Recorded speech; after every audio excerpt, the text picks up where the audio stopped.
સર્વને જય શ્રી કૃષ્ણ. અગાઉ આપણે 106ના પાઠમાં શું શીખ્યા એ આપણે જોઈ લઈશું. મોહિનીમાં આસક્ત બને તેને અમૃત મળતું નથી. જગતમાં જે સુંદર છે તે શ્રી કૃષ્ણની સુંદરતાના કારણે સુંદર લાગે છે. મનમોહન શ્રી કૃષ્ણમાં જેનું મન ફસાય તેને અમૃત મળે છે. સ્વરૂપ આસક્તિ વગર ભક્તિ સિદ્ધ થતી નથી. જેમ જેમ પરમાત્મા ઉપર પ્રેમ વધે તેમ તેમ વિષયો ઉપર સુગ આવે છે. ભોજનમાં વિષમતા ન કરો. આપણે કોઈને પીરસતા હોય તો આ મારું પ્રિય છે તો એને થોડું વધારે આપીએ, એવી રીતે વિષમતા કરાય નહીં. પંગતમાં જે વિષમતા કરે છે તેને સંગ્રહણીનો રોગ થાય છે. પૂર્વજન્મના પુણ્યનું જોર હોય ત્યાં સુધી પાપનું ફળ મળતું નથી. એટલે આપણે પૂર્વજન્મના પુણ્યનું જોર હોય તો પાપી માણસ હોય એ પણ અત્યારે મોજ કરતો હોય. આપણને લાગે જો આ પાપી છે, આટલું પાપ કરે છે પણ કેવી મજા કરે છે. કેમ? કારણ કે એના પહેલાના પુણ્ય બાકી છે. અને જે નામ જપ ચાલુ કરી દેશે, જે પ્રભુની સેવા ચાલુ કરી દેશે, એને વધારે દુઃખ આવશે. કેમ? પ્રભુ શું કહેશે કે અત્યારે તું દુઃખ, તારા જે પહેલાના છે કર્મ એ તું ભોગવી લે એક સાથે, એટલે પછી હું કૃપા કરું. અને પછી પરમાત્મા ખૂબ કૃપા કરે છે. જ્ઞાનનો આશ્રય કરો પણ અતિ દીન બનો ત્યારે પરમાત્મા કૃપા કરીને વિષય રાહુને એટલે કે વિષયોને મારશે. પ્રભુ કહે છે કે મારી આ ગુણમયી માયાને તરવી બહુ મુશ્કેલ છે, પરંતુ જે મારે શરણે આવે છે તે વિના પ્રયાસે આ માયાને તરી જાય છે. શિવજી મનુષ્યને સમજાવે છે કે હરિસ્મરણ અને હરિકીર્તન મનુષ્યને મોહિનીના મોહમાંથી બચાવે છે. હવે આગળ જોઈશું. સચ્ચિદાનંદ રૂપાય વિશ્વોત્પત્યાદિ હેતવે તાપત્રય વિનાશાય શ્રી કૃષ્ણાય વયમ નમઃ. જે જગતની ઉત્પત્તિ, સ્થિતિ અને વિનાશનો હેતુ છે તથા જે ત્રણેય પ્રકારના તાપોના નાશ કરવાવાળા છે એવા સચ્ચિદાનંદ સ્વરૂપ ભગવાન શ્રી કૃષ્ણને અમે વંદન કરીએ છીએ. આપણે સાગર મંથનની કથા પૂર્ણ કરી. હવે આગળ જોઈએ. તે પછી 7મા મન્વંતરમાં શ્રાદ્ધ દેવ નામે મનુ થયેલા. તેમના વખતમાં કશ્યપ અને અદિતિને ત્યાં ભગવાન વામન રૂપે અવતરેલા. પરીક્ષિત રાજા કહે છે કે 7મ મન્વંતરની વામન ભગવાનની કથા મારે સાંભળવી છે. હવે શું આવશે? વામન ભગવાનની કથા આવશે. મને વામન ભગવાનનું ચરિત્ર સંભળાવો. સુખદેવજી વર્ણન કરે છે. રાજન, દેવ દૈત્યોનું યુદ્ધ થયા પછી દૈત્યો શુક્રાચાર્યના શરણે ગયા. શુક્રાચાર્યની સેવાથી દૈત્યોનું બળ વધવા લાગ્યું. ઇન્દ્રથી હારેલો બલિ રાજા બ્રાહ્મણોની સેવા કરીને ફરી પુષ્ટ થયો. શુક્રાચાર્યે બલિને કહ્યું કે હવે તું વિશ્વજીત યજ્ઞ કર. શુક્રાચાર્ય કોણ છે ખબર છે ને? દૈત્યો એટલે રાક્ષસોના ગુરુ શુક્રાચાર્ય છે. શુક્રાચાર્યે બલિને શું કહ્યું કે તું હવે વિશ્વજીત યજ્ઞ કર. બલિ પણ એક રાક્ષસ જાતિમાં જ હતા ને. વિશ્વજીત યજ્ઞ કરવામાં આવ્યો. તે યજ્ઞમાંથી સર્વજીત રથ નીકળ્યો. જે શુક્રની સેવા કરે છે તે બલિ બને છે. શુક્ર એટલે શક્તિ તત્વ, તેના આધારે આ શરીર બન્યું. બ્રહ્મચર્યની સેવા કરો તો બલિ થશો. શુક્રાચાર્ય એટલે સંયમ. બ્રહ્મચર્યની સેવા કરવાથી સંયમ, બ્રહ્મચર્ય પાળવાથી દૈત્યો બલિ એટલે કે બળવાન થયા. બ્રહ્મચર્ય પાળવાથી તેઓ બળવાન થયા. સર્વ વિષયોનો યજ્ઞમાં હોમ કર્યો. સંયમરૂપી અગ્નિમાં સર્વ વિષયોનો હોમ કરી બલિ જીતેન્દ્રિય બન્યા. અને બલવાન થયેલા બલિને શુક્રાચાર્યે પોતાનું બ્રહ્મ તેજ આપ્યું છે. બલિ રાજાએ દેવોનો પરાભવ કર્યો અને સ્વર્ગનું રાજ દૈત્યોને મળ્યું. સ્વર્ગનું રાજ મળ્યા પછી બલિને ઇન્દ્રાસન ઉપર બેસાડ્યો. બલિરાજાને જ્યાં ઇન્દ્ર બેસતો હતો ત્યાં બેસાડ્યો અને દેવો તો હારી ગયા. શુક્રાચાર્ય વિચાર કરે છે કે બલિ 100 અશ્વમેઘ યજ્ઞ કરે તો સ્વર્ગનું રાજ્ય કાયમના માટે મળે. યજ્ઞ કરવા ભૃગુપચ્છ એટલે હાલના ભરૂચ તીર્થમાં બલિરાજા આવ્યા અને અશ્વમેઘ યજ્ઞ કર્યો. બલિએ સ્વર્ગ જીતી લીધું એટલે દેવો ગભરાયા, નાસી ગયા, પરંતુ ગુરુ બૃહસ્પતિ પાસે ગયા. જો આપણે જોયું ને, શુક્રાચાર્ય દૈત્યો એટલે કે રાક્ષસોના ગુરુ છે અને બૃહસ્પતિ એ દેવોના ગુરુ છે. હવે દેવો તો હારી ગયા, ગભરાયા અને પછી એમના ગુરુ બૃહસ્પતિ પાસે આવ્યા. બૃહસ્પતિએ કહ્યું, બલિ જ્યારે ભૃગુવંશી બ્રાહ્મણોનું અપમાન કરશે ત્યારે તે નાશ પામશે. આ બાજુ દેવોની માતા અદિતિને બહુ દુઃખ થયું, સંતાપ કરવા લાગ્યા. હવે દેવો હારી ગયા એટલે એમની માતા, દેવોની માતા કોણ છે? અદિતિ. અને રાક્ષસોની માતા કોણ છે? દિતિ. તો દેવોની માતા, દેવો હારી જાય એટલે માતાને તો દુઃખ જ થાય. કશ્યપ ઋષિએ સંતાપનું કારણ પૂછ્યું એટલે અદિતિએ સર્વ વાત કહી. અદિતિએ કશ્યપની બહુ સેવા કરી. કશ્યપ પાસે માંગ્યું છે, મારા છોકરાઓને સ્વર્ગમાં રાજ્ય પાછું મળે તેવું વરદાન આપો. કશ્યપ કહે છે, દૈત્યો બ્રહ્મચર્ય પાળે છે, ધર્મનું બખ્તર પહેરે છે. જેને માથે નીતિનું છત્ર છે તેને કોણ મારી શકે? ભલે રાક્ષસ હોય પણ એ રાક્ષસ પણ અગર ધર્મનું બખ્તર પહેરે, બ્રહ્મચર્ય પાળે તો એને કોઈ મારી શકે નહીં. કોઈ મારી શકે નહીં. જીવ પાપ કરે ત્યારે ભગવાન જીવને મારે છે. ભગવાન નહીં પણ પોતાનું પાપ જ મનુષ્યને મારે છે. દૈત્યો હાલમાં પવિત્ર જીવન જીવે છે, માટે તેને પ્રભુ મારે નહીં. માટે શક્તિથી નહીં પણ યુક્તિથી ભગવાન દેવોને સુખી કરશે. એટલે વામન ચરિત્રમાં યુદ્ધની કથા નથી. ભગવાન પણ બલિને મારતા નથી. કેમ? કારણ કે બલિ પવિત્ર જીવન ગાળે છે, ધર્મનું બખ્તર પહેર્યું છે એટલા માટે. દેવી, તમે પયોવ્રત નામનું વ્રત કરો. આ વ્રત ફાગણ મહિનામાં કરવાનું. વિધિપૂર્વક વ્રત કરો તો પરમાત્મા તમારા ઘરે પુત્ર રૂપે આવશે. પતિ પત્ની સાથે ઈશ્વરનું આરાધન કરે તો પ્રભુ જલ્દી પ્રસન્ન થાય છે. અદિતિ અને કશ્યપનો ગૃહસ્થાશ્રમ શ્રેષ્ઠ હતો. સર્વ આશ્રમોમાં ગૃહસ્થાશ્રમ શ્રેષ્ઠ છે. ઘરમાં ગૃહસ્થીઓને જો કે તેઓ યોગાભ્યાસ કરતા નથી, તેમ છતાં યોગનું ફળ મળી શકે છે. ગૃહસ્થાશ્રમ તો જે લોકો યોગ કરી શકતા નથી તેને માટે પણ યોગનું ફળ આપવા વાળો છે. ગૃહસ્થાશ્રમમાં કામ સુખ ગૌણ છે અને ધર્મ મુખ્ય છે. ગૃહસ્થાશ્રમ બગડ્યો ત્યારથી કે જ્યારથી વરરાજાઓ મોટરમાં બેસવા લાગ્યા. ઘોડા પર બેસતા વરરાજા ડરે છે કે ઘોડો મને પાડી નાખશે. એક ઘોડાને જે કાબુમાં ન રાખી શકે તો તે 11 ઘોડાઓને, 11 ઘોડાઓ એટલે 5 કર્મેન્દ્રિયો, 5 જ્ઞાનેન્દ્રિયો અને 11મું મન, એને ક્યાંથી કાબુમાં રાખી શકે? ગૃહસ્થાશ્રમમાં 11 ઇન્દ્રિયોને કાબુમાં રાખવી પડે છે. તેના ઉપર સંયમ રાખવો પડે છે. લગ્ન વિલાસ માટે નથી પણ કામ વિનાશ માટે છે. લગ્ન વિલાસ માટે નથી પણ કામનો વિનાશ કરવા માટે છે. સત્સંગથી ગૃહસ્થાશ્રમ સફળ થાય છે.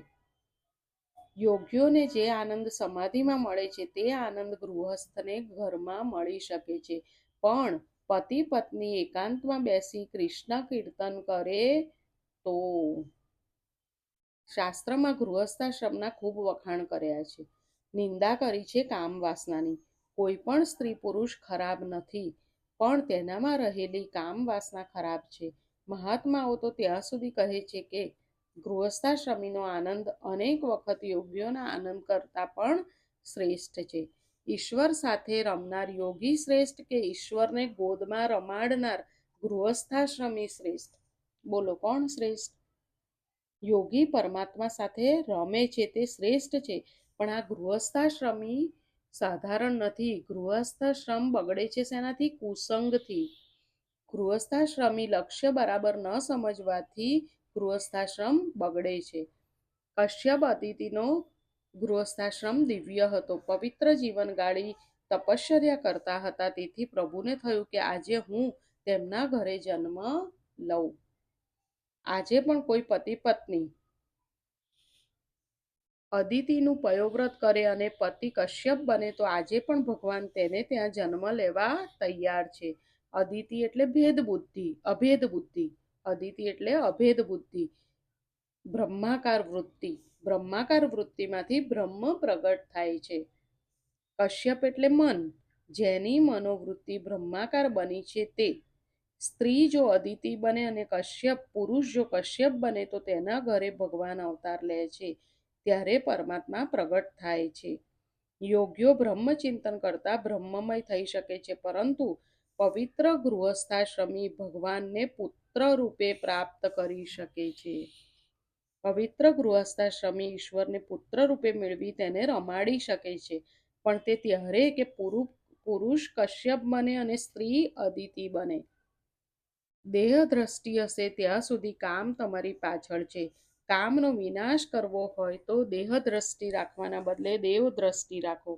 શંકરાચાર્યે શતશ્લોકીમાં કહ્યું છે કે લોકો ચામડીની મીમાંસા કરે છે, પણ આ દેહ જેનાથી સુંદર લાગે છે તે આત્માની મીમાંસા કોઈ કરતું નથી. જગત બગડ્યું નથી, મનુષ્યની આંખ, મન અને બુદ્ધિ બગડ્યા છે.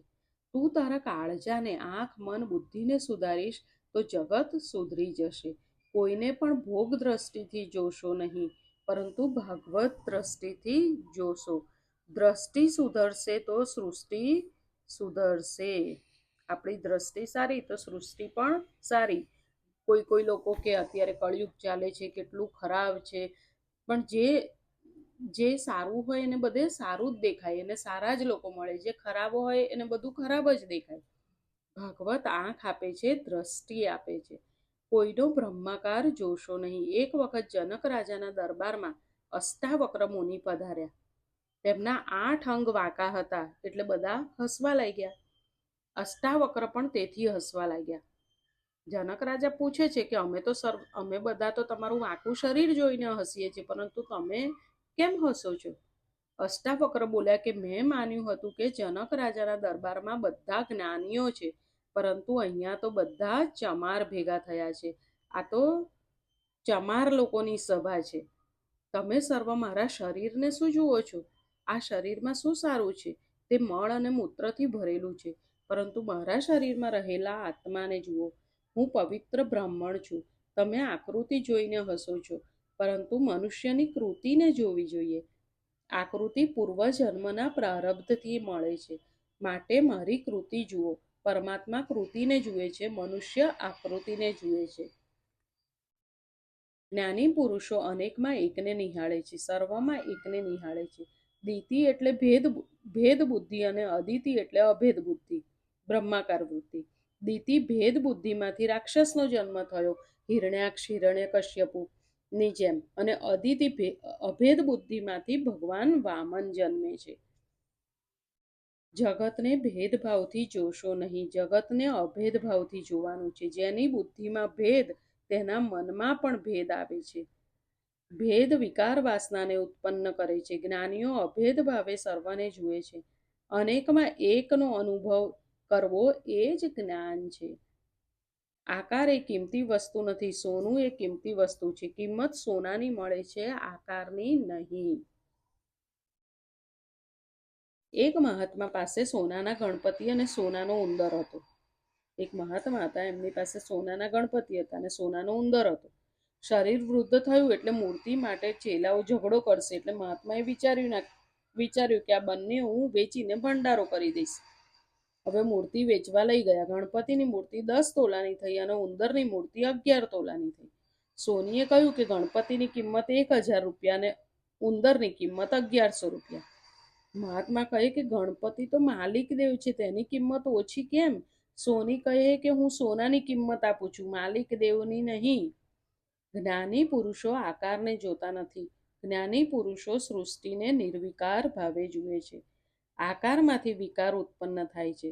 ગોરો કાળો એવી અભેદ, આ ગોરો છે, આ કાળો છે, એવી જો ભેદ બુદ્ધિ હોય ત્યાં સુધી વિકાર વાસના રહે છે.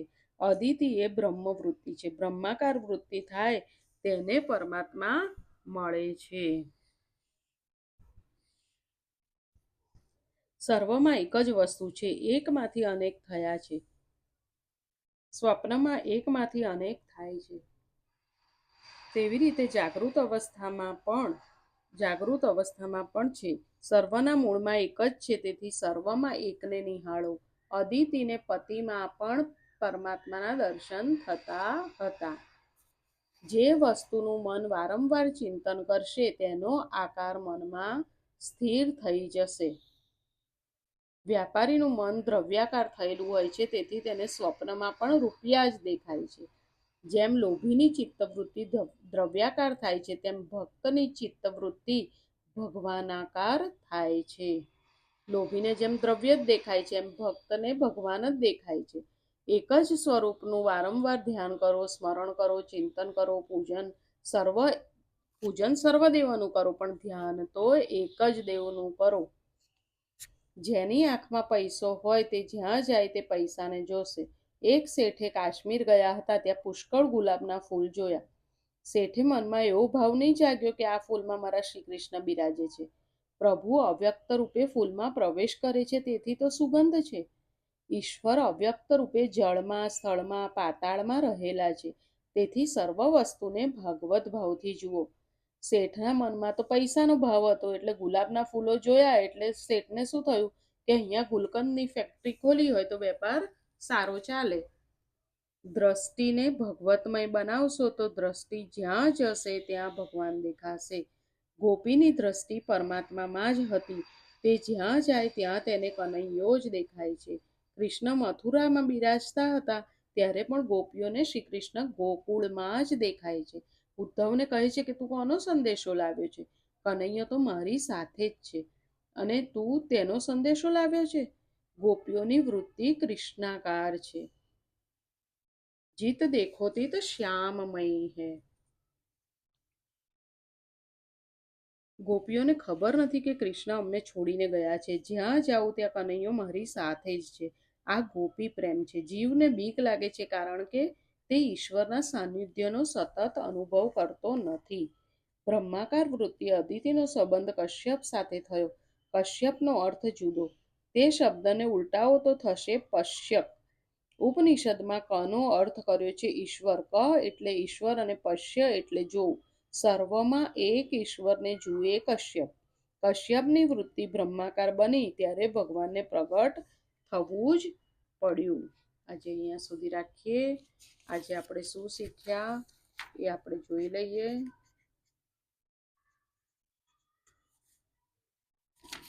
એક મિનિટ. આજે આપણે શીખ્યા કે પતિ પત્ની સાથે ઈશ્વરનું આરાધન કરે તો પ્રભુ જલ્દી પ્રસન્ન થાય છે. સર્વ આશ્રમોમાં ગૃહસ્થાશ્રમ શ્રેષ્ઠ છે. ગૃહસ્થાશ્રમમાં કામ સુખ ગૌણ છે અને ધર્મ મુખ્ય છે. ગૃહસ્થાશ્રમ શેનાથી બગડે છે? કુસંગથી. એટલે સત્સંગ કરવો જોઈએ. આજે પણ કોઈ પત્ની અદિતિનું પ્રયોવ્રત કરે અને પતિ કશ્યપ બને તો આજે પણ ભગવાન તેને ત્યાં જન્મ લેવા તૈયાર છે. પવિત્ર ગૃહસ્થાશ્રમી ભગવાનને પુત્ર રૂપે પ્રાપ્ત કરી શકે છે. કોઈને પણ ભોગ દ્રષ્ટિથી જોશો નહીં, પરંતુ ભગવત દ્રષ્ટિથી જોજો. દ્રષ્ટિ સુધરશે તો સૃષ્ટિ સુધરશે. બ્રહ્માકાર વૃત્તિ થાય તેને પરમાત્મા મળે છે. જે વસ્તુનું મન વારંવાર ચિંતન કરે તેનો આકાર મનમાં સ્થિર થઈ જાય છે. જેમ લોભીની ચિત્તવૃત્તિ દ્રવ્યાકાર થાય છે, તેમ ભક્તની ચિત્તવૃત્તિ ભગવાનાકાર થાય છે. એક જ સ્વરૂપનું વારંવાર ધ્યાન કરો, સ્મરણ કરો, ચિંતન કરો. પૂજન સર્વ દેવોનું કરો, પણ ધ્યાન તો એક જ દેવનું કરો. દ્રષ્ટિને ભગવતમય બનાવશો તો દ્રષ્ટિ જ્યાં જશે ત્યાં ભગવાન દેખાશે. આજે અહીંયા સુધી રાખીએ. ફરી જલ્દી મળીએ. સર્વને જય શ્રી કૃષ્ણ.